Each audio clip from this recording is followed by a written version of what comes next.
Assalamualaikum warahmatullahi wabarakatuh. Wololo habari piyo piyohu. Perkenalkan, nama saya Muhammad Rizky Maulana Male dari jurusan Manajemen Pendidikan Islam semester 6 IAIN Sultan Hamengkubuwono Gorontalo. Di sini saya akan melakukan review MTS swasta Hubulo, yaitu tempat PPL saya, teman-teman. Nah, di sini ada visi misi dan kalender pendidikan dan kalender pesantren. Teman-teman bisa lihat ada dua macam kalender di MTS swasta Hubulo, teman-teman. Nah, terus ini adalah outer sekolah, tempat dimana santri bermain, mulai dari bermain bola, bermain basket. Nah, terus tempat ini sering dijadikan belajar sambil refreshing di luar kelas, teman-teman, agar para santri tidak merasa jenuh saat belajar. Ini adalah kondisi di mana para siswa sedang melakukan ujian mulai dari kelas 7 sampai kelas 8. Terus ini juga sama teman-teman, ini adalah siswa putri yang sedang melakukan ujian, yaitu kelas 7 dan kelas 8, teman-teman. Beginilah suasana ruang ujian. Nah, ini adalah ruangan dewan guru, teman-teman. Oke, selanjutnya kita akan masuk ke lab komputer, yang mana lab ini sering dijadikan untuk ujian, teman-teman, tempat ujian komputer, teman-teman. Nah, setelah itu kita masuk ke ruangan tata usaha. Disinilah tempat saya melakukan PPL, teman-teman, mulai dari bagian administrasi sampai di bagian kurikulum saya lakukan sama teman-teman di sini. Nah, terus ini adalah ruang kepala sekolah, teman-teman. Ini adalah ruang kepala sekolah dan di sebelah itu adalah ruang kerjanya. Nah, ini adalah piala-piala dan piagam para santri yang dipajang di tata usaha. Terus ini adalah dokumen-dokumen penting yang disimpan dan diarsipkan di lemari di tata usaha. Terus ini juga ada raport dari kelas 7 sampai kelas 9. Nah, di sinilah tempat saya bekerja, teman-teman, atau melakukan PPL. Di sini juga ada kopi, bisa juga kita siram saat melakukan pekerjaan di tata usaha. Nah, ini adalah video saat saya membuat proyek terakhir saya, teman-teman, yaitu membuat tabel grafik jumlah data siswa dari tahun 2002 sampai 2027. Teman-teman silahkan nikmati dan lihatlah. Ini adalah proyek saya, teman-teman. Nah, ini adalah pemasangan proyek di tata usaha. Nah, ini adalah suatu kebanggaan bagi saya, yang mana saya bisa menghasilkan proyek yang bisa saya tempatkan di sekolah ini, teman-teman. Ini adalah sesi wawancara saya kepada guru pamung di MTS swasta Hubulo. Enjoy and see you next time. Baik, bismillahirrahmanirrahim. Assalamualaikum warahmatullahi wabarakatuh. Perkenalkan, nama saya Muhammad Rizky Maulana Male, mahasiswa aktif semester 6 jurusan Manajemen Pendidikan Islam IAIN Sultan Hamengkubuwono Gorontalo. Di sini saya bersama Waka Kurikulum di Madrasah Sanawiyah Swasta Hubulo Tapa, dengan Ustadz Rizal Irawan SPD. Baik, langsung saja saya akan memulai wawancaranya dari beberapa pertanyaan yang saya telah susun. Jadi Ustadz, pertanyaan pertama itu, bagaimana penyusunan kalender pendidikan di madrasah ini? Oke, penyusunan kalender itu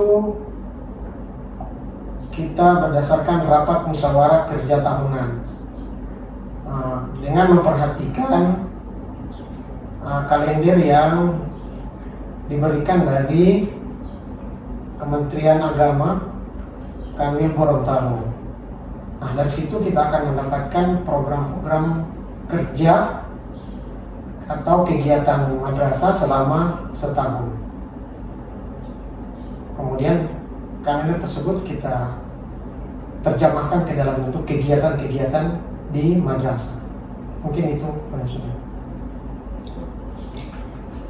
Lanjut ke pertanyaan kedua Ustaz, bagaimana pelaksanaan ekstrakurikuler yang ada di madrasah ini? Alhamdulillah kegiatan ekstra di madrasah itu sangat aktif. Kegiatan ekstra itu dibagi dua, kegiatan ekstra wajib dan kegiatan ekstra pilihan. Nah, anak-anak didorong untuk memilih dari dua kegiatan ekstra ini. Untuk kegiatan ekstra yang wajib ada dua, yaitu pramuka sama ibadah amaliyah. Nah, ini anak-anak wajib mengikuti kegiatan ini yang dijadwalkan. Kalau kegiatan pramuka itu setiap hari Sabtu, kegiatan pramuka secara rutin dilaksanakan. Sementara ibadah amaliyah itu bentuk kegiatannya adalah menyetor hafalan yang sudah ditentukan oleh madrasah, batasan dari hafalan. Kemudian anak-anak menyetor kepada pembimbing yang sudah ditunjuk. Setiap pembimbing menangani sejumlah anak. Nah, kegiatan ibadah amaliyah ini supaya lancar, kami melakukan program yang namanya Tadarus Quran itu di setiap pagi supaya anak-anak ini lancar dalam membaca Al-Quran sehingga mereka tidak mendapatkan kendala ketika menyetor ibadah amaliyah atau hafalan Al-Quran. Sementara kegiatan ekstra pilihan itu ada banyak. Ada kegiatan olahraga, ada kegiatan seni. Nah, ini dilaksanakan di sore hari, tidak mengganggu kegiatan pelaksanaan kegiatan belajar mengajar. Nah, anak akan diarahkan untuk memilih ekstra pilihan sesuai minat dan bakat mereka masing-masing. Contohnya olahraga, sepak bola, bulu tangkis, kemudian volleyball, tenis meja, dan lain-lain. Selain itu ada pidato 3 bahasa, ada hadro, kemudian ada kegiatan debat. Mungkin itu sebagai jawaban dari pertanyaan. Terima kasih Ustaz. Lanjut ke nomor 3 itu, bagaimana bentuk laporan hasil belajar siswa? Oke, laporan hasil belajar siswa itu baik secara akademik maupun non akademik. Kalau yang akademik kita akan laporkan setiap 6 bulan atau per semester dalam bentuk rapor pendidikan. Nah, akademik ini hasil evaluasi pembelajaran selama 6 bulan dengan nilai akhir kita akan laporkan melalui rapor. Kita menggunakan sistem pelaporan itu 2 bentuk. Satu, pelaporan menggunakan rapor pondok. Yang kedua, sistem pelaporan menggunakan rapor digital madrasah. Nah, dari sini ada perbedaan. Ketika menggunakan rapor pondok, semua mata pelajaran, baik pelajaran umum maupun pelajaran pondok itu merupakan satu kesatuan. Kemudian di rapor pondok kita akan melaporkan nilai yang betul-betul dicapai sesuai kompetensi siswa, baik tuntas maupun tidak tuntas.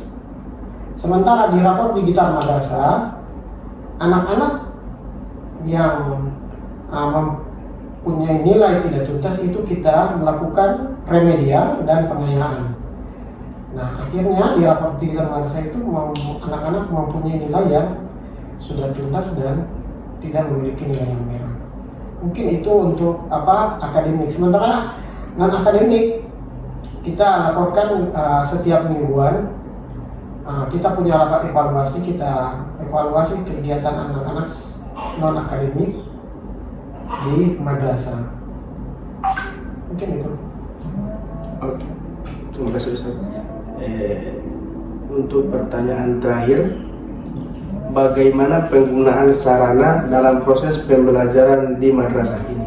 Oke, untuk sarana, alhamdulillah guru-guru sangat memanfaatkan dengan baik sarana yang ada yang sudah disediakan oleh madrasah.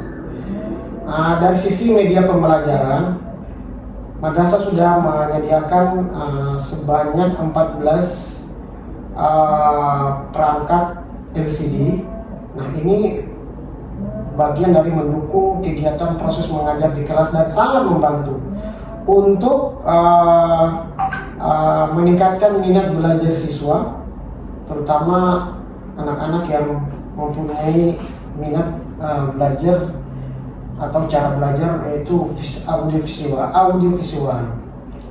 Sementara kita punya fasilitas lab IPA itu dimanfaatkan dengan baik oleh guru-guru IPA dengan terjadwal, anak-anak bergantian masuk sesuai jadwal yang sudah ditentukan.